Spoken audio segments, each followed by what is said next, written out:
صاحب میرا کوشچن یہ ہے کہ آپ نے جیسے ابھی فرمایا کہ ہم احتجاج کریں گے، تو اگر حکومت طاقت کا استعمال کرتی ہے تو اگلا لائے عمل کیا ہوگا؟ ایک سوال یہ، اور دوسرا KPK میں امن و امان کے آپ حوالے ایک سوال کیوں نہیں پوچھیں کہ مرنے کے بعد کیا کرو گے؟ سر اس کے بعد کیا ہوگا؟ اس کے بعد کیا ہوگا؟ جانے دو، ہمیں سفر کرنے دو. گزشتہ دنوں سکھر جلسے میں آپ نے ایک مخصوص ادارے پہ کھلے اور دبے لفظوں میں بڑی شدید تنقید کی ہے. یا کھلے کا ہو یا دبے کا ہو. سر میرا سوال پورا ہوگا. عام لوگوں میں یہی تصور ہے کہ مولانا صاحب جب حکومت کا حصہ ہوتے ہیں تو فوج کا کردار قابل تعریف ہوتا ہے، اور جب مولانا صاحب حکومت سے باہر ہوتے ہیں، اپوزیشن میں ہوتے ہیں، تو مولانا صاحب جو ہے نا وہ تھوڑا سا... میرے بھائی، یہ ہماری ہی خصوصیت ہے، اور شاید ہم اس معاملے میں ممتاز ہوں تمام دوسری جماعتوں سے، کہ اگر ہماری رائے، ہمارے منشور، ہمارے نظریے سے ہٹ کر ہماری اتحادی حکومت بھی کوئی اقدام کرتی ہے تو ہم نے ان کی بھی مخالفت کی ہے. آپ جانتے ہیں جب آصف علی زرداری اور جنرل کیانی اس زمانے میں یہ آپریشنز کا آغاز کر رہے تھے اور اس کے لیے فیصلے کر رہے تھے، سوات سے لے کر باجوڑ اور ان علاقوں میں، تو ہم نے کہا تھا کہ آپ غلط کر رہے ہیں، جو بھی ہے، لیکن اس سے کبھی بھی امن نہیں آئے گا جو آپ طریقہ کار اپنا رہے ہیں. اور وہ حکمت عملی جو ہے آج آپ دیکھ رہے ہیں، اس وقت آپ کے سامنے ہے. 20-22 سالوں کے بعد، آپ کے 10-15 سالوں کے بعد آپ کے سامنے ہے ساری صورتحال. جی پھر نواز شریف صاحب کی حکومت میں ہم تھے، انضمام کا مسئلہ ہوا فاٹے کا، ہم حکومت میں تھے، ہم نے اختلاف رائے کیا، ڈٹ کر اختلاف رائے کیا، اور ایسا اختلاف رائے کیا کہ پیپلز پارٹی کے زمانے میں تو ان کو ان کیمرہ اجلاس بلانا پڑا، جس میں جنرل صاحب آئے اور انہوں نے بڑی 3-4 دن تک ہمیں بریفنگ دیتے رہے، اور ہم نے اس کے مقابلے میں، میں نے تقریر کی ہے اس کے مقابلے میں، ہم حکومت میں تھے. اور اس کی حکومت میں، نواز شریف کی حکومت میں ہم سب سے فرنٹ لائن پر آئے. یہ ابھی جو نواز شہباز شریف صاحب کی حکومت تھی، جس میں ہماری وزارتیں تھیں، اور انہوں نے ریکوڈیک کے مسئلے پر ایک قانون سازی کی کوشش کی تو ہم نے مخالفت کی، ہم نے کبھی نہ تھے واک آؤٹ کیا. تو ایسی سوال ہمارے بارے میں نہ کریں، کسی اور کے بارے میں کریں. مولانا صاحب، میڈیا کے حوالے سے ایک کوشچن ہے کہ اس وقت وزیر اعلیٰ خیبر پختونخوا سے جتنی بھی میڈیا ٹاکس ہو رہی ہیں تو صحافیوں کو جو ہے سوال کرنے سے روک دیا جاتا ہے. وجہ یہ ہے کہ آپ تنقید کرتے ہیں، تو کیا ایک سیاست دان کا یہ رویہ اس طریقے سے درست ہے صحافیوں کے ساتھ؟ کیا وزیر اعلیٰ کے حوالے سے کوشچن ہے سر کہ میڈیا ٹاکس کے اندر جو ہے صحافیوں کو روکا جاتا ہے اور سوال نہیں کرنے دیا جاتا. وجہ یہ ہے کہ آپ لوگ جو ہے مجھ پہ تنقید کرتے ہیں، تو کیا ایک سیاست دان کا جو رویہ ہے اس طریقے سے وہ درست ہے سر؟ آپ نے تبصرہ کر لیا، میرے تبصرے کی کیا ضرورت ہے؟ اس لیول پر میں کوشش کرتا ہوں کہ میں اس لیول پہ نہ ہوں. دینی طور پہ، دنیاوی طور پہ انسانی حقوق کی بات کرتے رہتے ہیں اکثر، اور پارلیمنٹ میں بھی آپ اس حوالے سے آواز بھی بلند کرتے ہیں. ابھی جو آپ کا یہ دینی مدارس یہ بھی اس سلسلے کی ایک کڑی ہے. تو پی کا ایکٹ جو ہے یہ بھی نافذ کیا گیا، یہ بھی تو انسانی حقوق سمجھ لیں، یا آزادی تقریر یا تحریر کی بھی، اس کو بھی پابند کرنے کی سازش ہے. اس پر آپ کیا کہیں؟ دیکھیے مول صاحب، میں ظاہر جی کے ایک پارٹی کو نمائندگی کر رہا ہوں، اور کسی بھی محکمے سے وابستہ یا کسی بھی ادارے سے وابستہ ملازمین نے یا ان سے متعلق افسران نے یا جو بھی متاثرہ لوگ ہوتے ہیں، تو وہ پھر ہمارے پاس اپنا معاملہ لاتے ہیں، اور اگر وہ ہم سے تعاون مانگتے ہیں تو ہم نے ہر ایک کو اپنا تعاون دیا ہے. لیکن یہ ہے کہ اب وہ وکیل بلا توکیل تو نہیں بن سکتے ہم. اگر اس ادارے کے لوگ آتے ہیں، ہم سے بات کرتے ہیں اور ہمیں کہتے ہیں کہ ہمارے ساتھ زیادتی ہو رہی ہے، ہم بالکل ساتھ دیں گے. لیکن ابھی تک کوئی ہمارے پاس ایسا بہت نہیں آیا کہ وہ ہمیں آگاہ کر سکے. اس کا بھی یہی طریقہ کار ہوتا ہے. اگر صحافی لوگوں کو ایک مشکل درپیش ہو جائے، مجھے کیا پتا کہ آپ کا دعویٰ کیا ہے، آپ کے ڈیمانڈ کیا ہے، جب تک کہ آپ ملے نہیں، رابطہ نہیں کرتے، اس پر آپ سمجھاتے نہیں ہیں، تو انشاءاللہ کوئی سمجھائے گا تو اتنا ہمارے اندر ہے کہ سمجھتے ہیں. مارشل ہوتے دیکھ رہے ہیں آپ سر، کورٹ مارشل ہوتے دیکھ رہے ہیں. ایک بہت بڑے ادارے کے ایک بہت بڑا سابق آفیسر کے خلاف چارج شیٹ کی بات آ گئی ہے، تو کیا آپ کورٹ مارشل ہوتے دیکھ رہے ہیں؟ دیکھیے بات یہ ہے کہ یہ ہم سے، ہمارے دائرے سے باہر کا معاملہ ہے، فوج کے اندر کا معاملہ ہے. اسی لیے تو ان کے اندر کے اپنے کورٹس اپنے معاملات کورٹ سنتی نے تو ہیں. اپنا معاملہ باہر میڈیا کے سامنے پیش کر دیا. اتنی بڑی بڑی پریس کانفرنسیں ہو گئی. اب تو سیاستدانوں نے اپنا کردار ادا کرنا ہے, عوام نے اپنا یا خواہش کا اظہار کرنا ہے, یا اس کے لیے لیکن میں حضرت میں اصول کا پیروکار ہوں, اس طرح کے ہڑ دوڑ کا پیروکار نہیں ہوتا میں کہ لوگوں نے کہنا شروع کر دیا تو لوگوں نے کہنا شروع کر دیا تو کرنے دو, لیکن ہم ملٹری کوڈ کے حوالے سے کوئی تبصرہ نہیں کر سکتے. مولانا صاحب, سوشل میڈیا پر سیاسی عدم برداشت اور نفرت پر مبنی پروپیگنڈے کا ذمہ دار آپ کس کو سمجھتے ہیں, اور آپ اس کا حل کیا دیکھتے ہیں؟ دیکھیے, اس میں تو کوئی شک نہیں کہ سوشل میڈیا ایک شتر بے مہار ہے, اور یہ تو ایک آلہ ہے. اس کو آپ اچھائی کے لیے استعمال کریں, اس کو آپ برائی کے لیے استعمال کریں, دونوں پہلو آزاد ہیں, لیکن زیادہ تر یہ برائیوں کے لیے زیادہ استعمال ہو رہا ہے. اور بے ہنگم قسم کی, جس طرح ہمارے علاقوں میں شام کو دوست اکٹھے ہوتے ہیں ایک بیٹھک میں, اور وہ جب بیٹھتے ہیں تو وہ آزاد ہوتے ہیں, جس طرح کی بھی کمنٹس چاہیں کر لیتے ہیں جی آپس میں جی. اب وہ ایک خاص بیٹھک کی جو مجلسیں ہماری ہوتی ہیں اور اس میں ہم کمنٹس کرتے ہیں, وہ بین الاقوامی بیٹھک بن گئی. اب بین الاقوامی بیٹھک میں وہی زبان.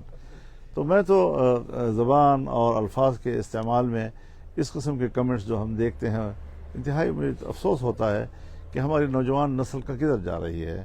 ان کو بہرحال اچھی تعلیم دینے کی ضرورت ہے. تہذیب اور وقار وہ لازمی امر ہے. انسان اگر انسان ہے تو صرف تعلیم کی وجہ سے نہیں ہے, بلکہ اپنے تہذیب, اخلاق, اقدار, وقار کے بھی ان کو حاجت ہوتی ہے. مولانا صاحب, ایک کل کابل میں جو بلاسٹ ہوا ہے جس میں خلیل الرحمان حقانی جو حقانی فیملی کے سینئر لیڈر وہ جمباک ہوئے ہیں, اس میں تو اس ٹائپ کے واقعات ہو رہے ہیں وہاں پہ. اور جو ہمارے سب کا قبائلی اضلاع ہے یہاں پہ بھی امن و امان کے حالات کا آپ کو پتہ ہے, تو وہاں پہ جو یہ سچویشن یا اس ٹائپ بڑے واقعات ہوتے ہیں تو میں پورے درد دل کے ساتھ خلیل الرحمان حقانی صاحب کی شہادت پر تعزیت کرتا ہوں پورے امارت اسلامیہ سے اور پوری ملت افغان سے. اور یقیناً وہ پورا خاندان, اس کی بہت بڑی اہمیت ہے افغانستان کی تاریخ, افغانستان کے جہاد جو روس کے خلاف ہوا یا ابھی امریکہ کے خلاف ہوتا رہا, یقیناً اس خاندان کا بہت بڑا کردار ہے. مولانا جلال الدین حقانی صاحب, ان کی جو جہادی جذبہ تھا اور اس حوالے سے جو ان کی صلاحیتیں تھیں, ان کی جو خود اعتمادی تھی, ان کی جرت تھی, وہ یقیناً تاریخ میں ثبت ہوگی. اس کا کوئی انکار نہیں کر سکے گا. ان کی رائے سے کوئی اختلاف کر سکتا ہے, یہ تو ہر ایک کا حق ہے, لیکن بہرحال اس خاندان نے بہت بڑی قربانیاں دی ہیں, بڑی جدوجہد کی ہے. اور مولانا خلیل الرحمان حقانی صاحب کی شہادت پر یقیناً دل افسردہ ہوا ہے, لیکن بس ہے دنیا میں ابھی یہ ساری چیزیں چل رہی ہیں, کہاں پر کچھ نہیں ہوا اور کیا کچھ نہیں ہو رہا. اسماعیل ہنیہ کو ایران میں شہید کر دیا گیا, حسن نصر اللہ کو, پھر اس کے بعد دوسرے جو لیڈر آئے حماس کے یحییٰ سنوار, ان کو شہید کر دیا گیا. تو اتنے بڑے بڑے واقعات دنیا میں, بڑے بڑی شخصیات نشانہ بن رہی ہیں اس سارے صورتحال کی. تو یہ تشویشناک صورتحال تو پوری دنیا میں ہے. اسرائیل جس طریقے سے ریاستی دہشت گردی کر رہا ہے, کیوں سے لڑو, آپ عام آدمی کے اوپر بمباری کیوں کر رہے ہیں؟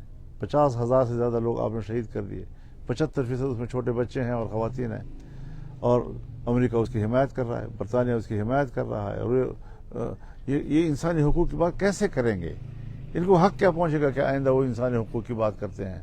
وہاں 50,000 لوگ شہید ہو گئے اور ان کو یہ تکلیف پڑی ہوئی ہے کہ افغانستان میں بچوں کی تعلیم پر کیوں پابندی, اس کو مطلب بنایا ہوا ہے انہوں نے. تو وہ افغانستان ہے, ان کو اپنے اختیار سے چلنے دو, ان کو حکومت کو تسلیم کیا جائے, وہ حکومت ہے اب, اور ان کے ساتھ معاملات کیے جائیں. اب اگر رشیا وہ سرمایہ کاری کر رہا ہے, اگر چائنا کر رہا ہے, تو دنیا کی 2 بڑی قوتیں جو ہیں ان کے ساتھ انگیج ہو چکی ہیں, اور اس کے باوجود بھی مغرب اور امریکہ بس وہ نہ اقوام متحدہ کی قراردادیں وہ مان رہے ہیں, نہ عالم عدالت انصاف کے فیصلے مان رہے ہیں, اب جرت کے ساتھ ان کو مسرت کر رہے ہیں. تو یہ چیزیں جو ہیں, پھر اگر قانون جو ہے وہ سب کے لیے ہے اور پھر کچھ قوتیں جو ہیں اس سے باوراء ہو جاتی ہیں, تو انصاف ختم ہو جاتا ہے, پھر امن کیسے آئے گا جی؟ مولانا صاحب, شام کی بھی آپ نے انٹرنیشنل ایشو چھوڑا ہے, شروع کیا ہے, تو اس سے